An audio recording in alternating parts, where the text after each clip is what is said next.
Article of the Week, number 2. Based on the 2 articles, explain why it's difficult to stop child marriage.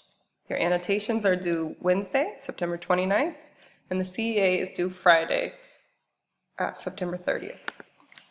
September 28th, the annotations are due. Text number 1. Child marriage is a violation of human rights, but it is all too common. By UNICEF, June 2016. Marriage before the age of 18 is against international law. Many factors can cause child marriage. These factors can be poverty, the idea that marriage will provide protection, family honor, the customs of the culture, religious laws, and no laws against child marriage in some countries. With child marriage, girls usually become pregnant. Child marriage and pregnancy can cause social isolation, interrupt the girl's education, and limit opportunities for careers. There are also more cases of domestic violence with girls in child marriage. Child marriage could also affect boys. In the Universal Declaration of Human Rights, there is a law that all people have the right to free and full consent to marriage. It also says that a person has to be mature enough to make the decision to marry. Child marriage among girls.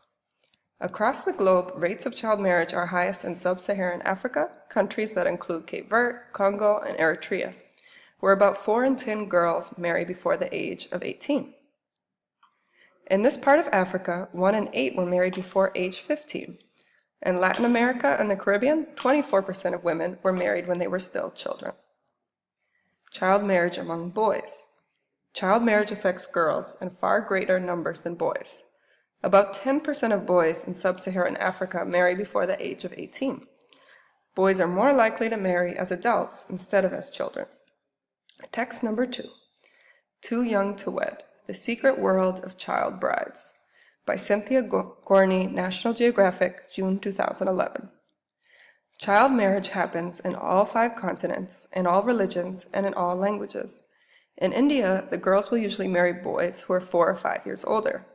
In Yemen, Afghanistan, and other countries with high child marriage rates, the husbands may be young men or middle-aged widowers. Widowers are men who are 40 to 60 years old and their first wife died. Sometimes the husbands are rapists who rape the girls and then say the girls should marry them.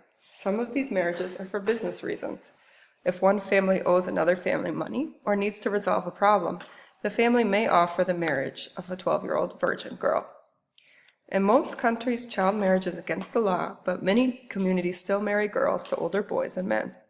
Sometimes they even have to do it in secret and at night. So why do communities still have child marriage? One reason is that the idea that young women have a right to select their own partners, that choosing a person to marry and where to live are personal decisions, is not part of the culture. In most of India, for example, a majority of marriages are still arranged or chosen by parents. Strong marriage is the union of 2 families, not 2 individuals. Another reason is because in some cultures, a girl must be a virgin to get married. The families worry about waiting and if the girl will lose her virginity before marriage. According to Srila Dasgupta, a New Delhi health specialist, quote, "One father said to me, 'If I promise to get my daughter married late, will you take responsibility for her protection? How will you make sure she does not get raped?'" Once, when I was in Yemen, a man named Muhammad told me the story of the rat and the elephant. "There is a girl in our village, Aisha is her name. She is 10 years old, very tiny. The man she married is 50 years old, with a big belly, like a rat getting married to an elephant. These 2 men married each other's daughters, but girls should not marry when they are 9 or 10. Another woman, Fatima, from the same village, told me about the 10-year-old girl who married the 50-year-old man. It was an awful thing. It should have been forbidden, but they were helpless to stop it. Little Aisha screamed when she saw the man she was to marry. Someone called the police, but Aisha's father ordered her to put on high heels to look taller. He warned that if he went to jail, he would kill Aisha when he got out. The police left, and now Aisha is married and living 2 hours away. She has a mobile phone. Every day she calls me and cries."